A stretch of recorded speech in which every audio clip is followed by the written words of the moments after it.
Hello, friends. Welcome to the Friday edition of the Happy Half Hour. And I got to tell you, training camp's got us feeling some kind of way in the studio. Ah!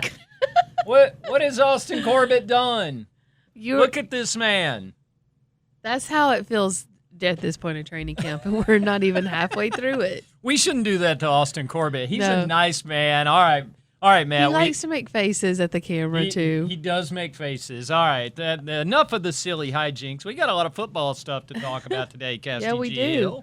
Yeah, we do. There was a lot of football today, especially knowing that there's going to be not quite live, but close to live football tomorrow at FanFest. That's right. To go hard today was kind of a little like, oh, okay. Not every team would do that, but this is what Canales wants to see out of his team. Somebody asked him, what would you call this level of intensity today? It was between thud and live. And he said, no, this is what I would call thud. And I was like, okay, that's quite a thudding thud out there. There's a difference between thud and thud. Yes, like and it was Austin Corbett face. It was definitely Austin Corbett face thud, not just thud. Yeah, it was quite a day. We'll get to all that. Today brought a headline. Dave Canales broke a little news in that press conference while he was talking to us today. Something we kind of expected. Starters playing some preseason football. Maybe that's why Austin was making that face. Starters going to go in the first two preseason games. Dave said that, after he went through the thing last year where the starters really didn't play much in games 1, games 2, had the drive in Buffalo, if you remember that. Preseason football leaves those kind of indelible memories in me. Right. Those 12 plays, man. That's right. Those 12 plays changed a lot. But now he's going to play these guys, and he talked about wanting to get them in the mode of knowing what game day was like, getting ready. It's the night before. It's get your rest, fuel yourself up, hydrate, do all the things so you're ready to go the next day. And he wants those guys to have that experience doing that. But I also think that the memory of last year and the way last year started probably played a little something in this decision, too. And he was careful to not just straight out say that. But he also admitted, you have to reevaluate what worked last year, what didn't. That's right. I mean, you come out that first game against the Saints, and we don't have to rehash it. It was not pretty. And kind of do the same thing in week 2 against the Chargers. Who's to say if playing all the preseason games last year would have made a difference? But we saw what happened. Okay, let's try a different tactic this year. And he made to your point about, knowing how to get yourself ready and get yourself together and get hyped up. He made the point, too, that especially on defense, it's a lot of new guys. Some rookies, a lot of free agents, but you just want them to go through that process together, of who's going to always lose their socks, who's going to find them. You want that figured out during the preseason, not the regular season. You went socks there. My kids probably hate John Wooden, the legendary UCLA coach, because I would steal his line and tell them how to put on their socks the right way. Because John Wooden would always take his players, like Bill Walton back in the 70s, and he would spend part of their first practice teaching them how to pull their socks on tightly and correctly so they wouldn't get a blister. Because a basketball player with a blister is no good to the team, so he wanted to make sure everybody was doing those little things. Okay, down to the socks. And that's what Dave's talking about with the hydration, with the rest, with, just getting your mind right to play some football. And so he's going to give him an opportunity to do some of that stuff. Honestly, I have always been a little ambivalent about preseason snaps because there is no one true way to preseason. If you look across the league, I mean, Jalen Hurts didn't play a single snap in the preseason last year. That worked out okay for him. But on the other hand, Pat Mahomes is a regular in the preseason, and he'll go out there and play, big 20-snap segments going out there into the second quarter with his team, and they've done pretty well with that too. So it's a little bit all over the place. Certain teams do it, certain teams don't. It's based on the philosophy of the coach, but you can find examples in either direction of people who don't play their guys and it works, people who don't play their guys and it don't. So I and they tried one way last year, try this way this year, see which one works better. Yeah, that's right. And this is more kind of the norm. I mean, and it gets back to what used to be the old preseason method, which was a little bit in game 1, a little bit more in game 2. Game 3 was like that dress rehearsal. Game 4, nobody played. Right. So now we're just going to build into it a little bit and give those guys a shot.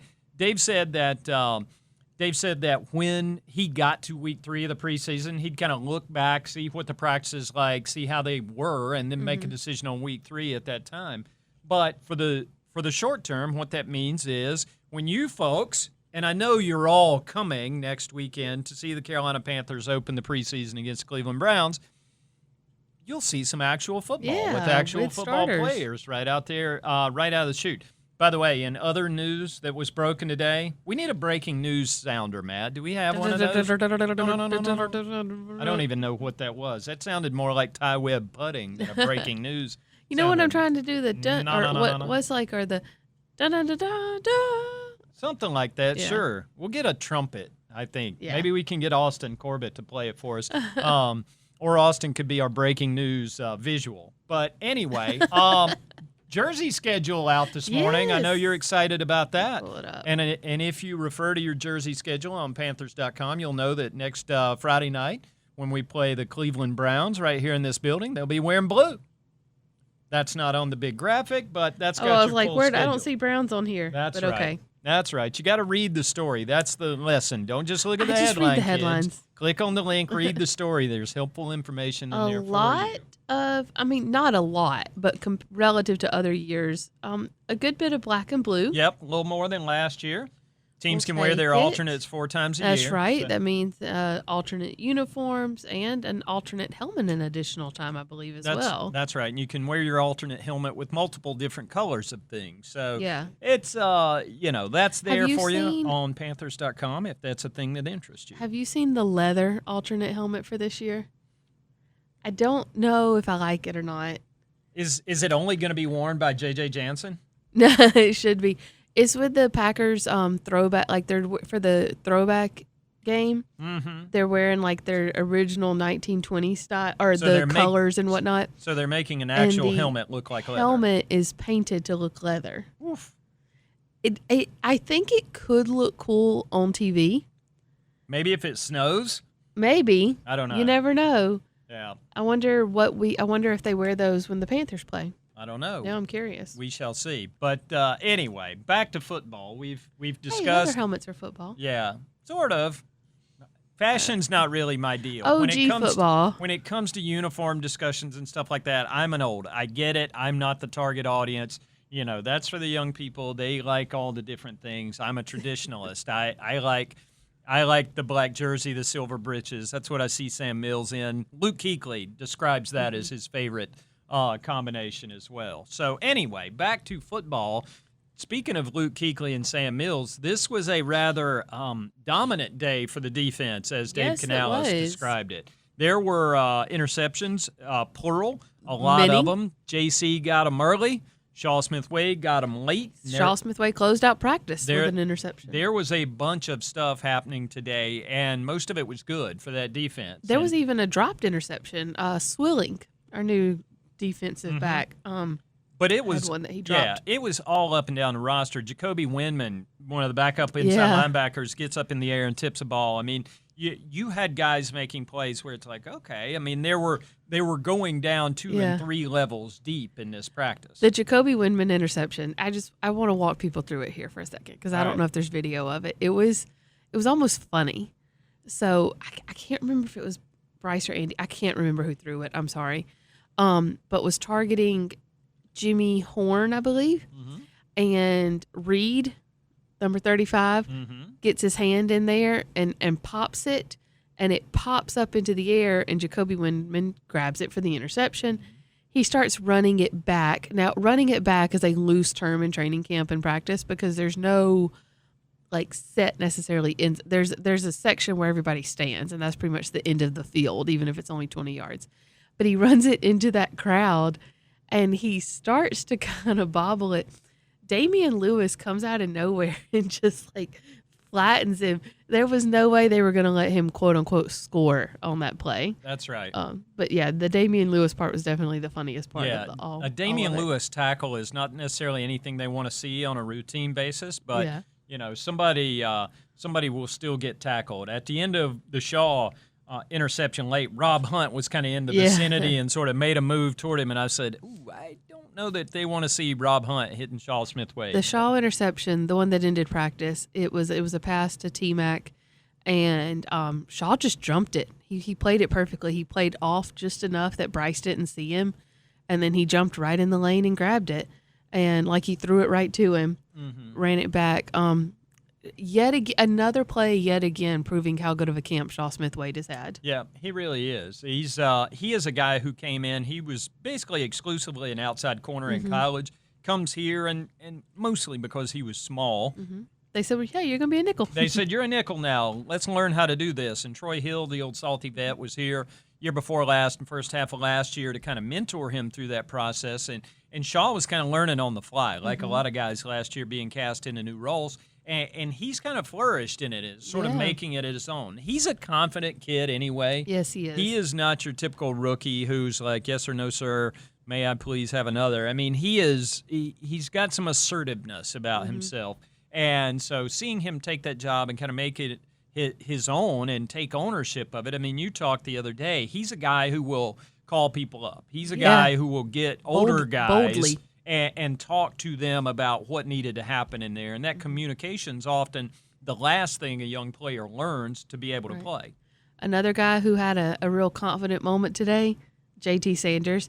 He caught like 3 different touchdowns today. Every time I looked up, he was having a touchdown. In fairness, all of JT Sanders' moments are confident moments. There was one moment where he does a little shoulder move to shake his defender, gets the ball, I believe it was from Bryce, and turns in to score the touchdown. And I was standing there with Joe Person of The Athletic, and we just both busted out laughing because you could tell, even through the helmet, you could tell the exact moment JT noticed the camera on the other side of the end zone, and he did the little spin the ball trick that was the talk of the town on Wednesday. He spuns the ball, he crosses his arm, he does a mean mug for the camera and poses, and then just turns back and walks away, and walks down the defensive sideline to get back to the huddle. That's right. He knew. It was a great little moment. And you know what? It's evidence of all the fantastic shooters and videographers we've got here at Panthers.com and the Carolina Panthers YouTube channel that brings you all this stuff. We love the visuals. We got so much stuff today, I don't know that we can even use it all. I know. There really was a lot today. But we are sure going to try. A couple other news and notes from today's practice. A little bit of injury update stuff. Mike Jack was back on the field. He was out for a couple days with a little toe deal. Not a little toe deal, but a mild toe deal. And he's back on the field today, back in uniform, doing his Mike Jack thing. Thomas Incoom sidelined. Thomas Incoom was the guy taking advantage. I was looking down at my notes. He was the guy taking advantage of the fact they got thinned out at outside linebacker a little bit. Nick Scorton sidelined with a hamstring. And DJ Johnson kind of felt something during practice in a hip. Dave Canales said he had a hip thing, and they're getting that checked out. It's the scientific term. Probably as we speak, so hope for the best for DJ, who was having a really good camp. But with those two out, Incoom was the guy stepping up, getting a lot of reps, and making a good many plays. Yeah, he really kind of flashed today. Everybody on defense flashed today. But, Incoom took advantage of those snaps he had, which is exactly what you're supposed to do during training camp. Hunter Renfrow was another one. That he was out there all day. He was involved in huddles and whatnot, but still just kind of sidelined again today as he gets better. Yeah, and Dave said, he asked Hunter earlier this week, if it was a game this week, would you play? And Hunter was like, well, yeah, I'm playing. But I think that's going to be the answer if he's out there on one leg. He'd be like Black Knight in Monty Python. He's playing after I'll find a way, Coach. After what he's been through the last couple of years, he's playing if he's got an opportunity to play. Yeah. So, anyway, a lot of stuff going on today. Talk to T-Mac a little bit after practice. Yeah, he was a lot of, he just comes in with some banger one-liners here and there. He had like 4 or 5 today that were just like, ooh, I might, mark that. I'm going to use that. Yeah. He had one where it was talking about going up against the DBs here. He's like, sometimes even the best get got. Talking about himself, He was talking about the physicality of the NFL especially. And, this is a guy, if you go back and watch his college tape from Arizona, he didn't get pressed a whole lot. And some of that was just Pac-12 defense. Some of that is whatever was called for in their game plan. But he didn't get pressed a ton. And that was one of the few things that was kind of not a negative, but a something to watch for in his game during the whole draft process. And the scouting report on T-Mac was what is he going to do when he gets pressed? Mm-hmm. And they have pressed him a lot in camp. And that's not to say that's always going to be the case in a game, but if it is, they want him to be prepared. And so JC and Mike Jack have taken that to heart, and we're like, okay, you want to get your boy prepared? We're going to make sure he's ready. Yeah. And talked about today, that requires. He's like, I know I'm a big-bodied receiver, but I've also always kind of been smooth. I need to be more physical, essentially, and learning to be more physical. And he also made the comment, he said, we've got the refs out here. I know I'm still a young guy. I'm not going to get those calls yet. So I got to figure out how to work that to my system. He also talked about the one-handed catches that really kind of popped off the other day, which, I mean, when you're 6'4" and you've got a wingspan like that and you've got hands that size that can pull in a ball like that, that's obviously going to be the flashy stuff that people are gravitating towards. And he's like, I know y'all might not believe me, but I promise I only do that if I have to. Mm-hmm. And that's not the first choice. That's not how you want to catch a ball. No doubt.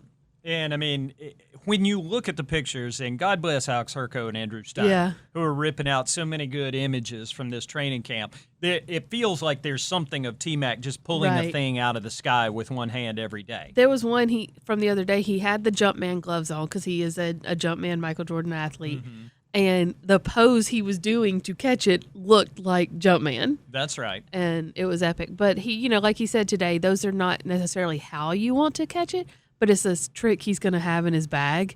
The more than anything, what he wants to know is that his catch radius is there to serve Bryce. Mm-hmm. And I think that's what we're seeing a little bit more and more. And you're seeing him bounce back. He said, I'd be the first to tell you I've had some bad days. I've also had some good days. Mm-hmm. How do you bounce back from it? And that's what Canales really kind of gave him credit for on Wednesday as well, his ability to do that. Yeah, no doubt. Couple other odds and ends before we get out of here for the weekend. It's Hall of Fame weekend. Yes, it is. It's the happiest place on earth. I'm even wearing the quarter zip from Canton, Ohio.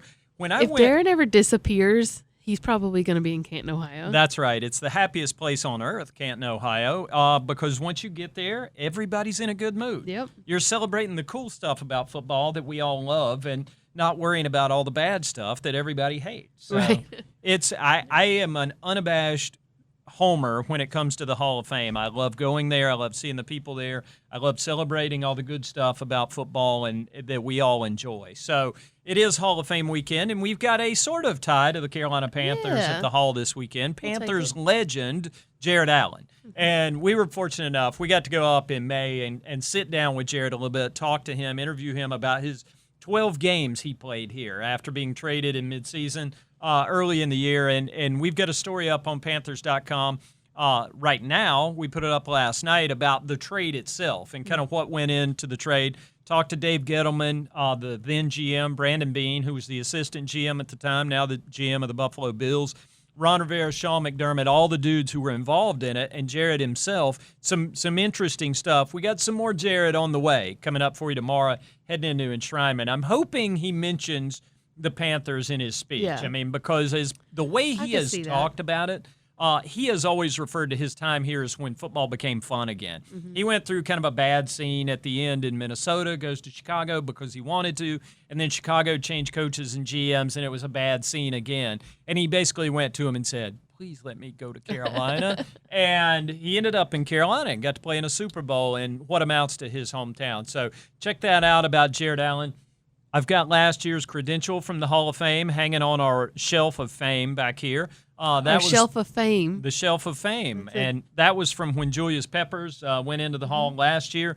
Of course, 2 years ago, Sam Mills went in. We believe we'll be back there soon. There's a fellow named Luke Kuechly and a little guy named Steve Smith, who y'all might have heard of, who were eligible and were finalists last year. We'll see if we can make our way back to the happiest place on earth. Yeah. But I'm skipping the happiest place on earth this year. You know why? Because FanFest is tomorrow night. FanFest is tomorrow night, y'all. Come join us. Bank of America Stadium. $5 tickets. All proceeds benefit Panthers charities. There's going to be live football. It's a good deal. There's going to be live-looking football, some of that Thud Plus football that makes Austin Corbett make the Austin Corbett face. Matt's looking at me like, do I have to put it up there again? That's right. Austin Corbett will be making the face. There it is. You won't look like that if you come to FanFest. You'll have a big old smile on your face. So come join us, Bank of America Stadium, tomorrow night. FanFest, 6:30. Gates open at 5. $5 tickets. Proceeds benefit Panthers charities. Fireworks show. Fireworks and lasers. Lasers. Sharks with lasers on their head. Everything is at FanFest. We'll see y'all tomorrow night. We'll see y'all next week on the Happy Half Hour. Bye.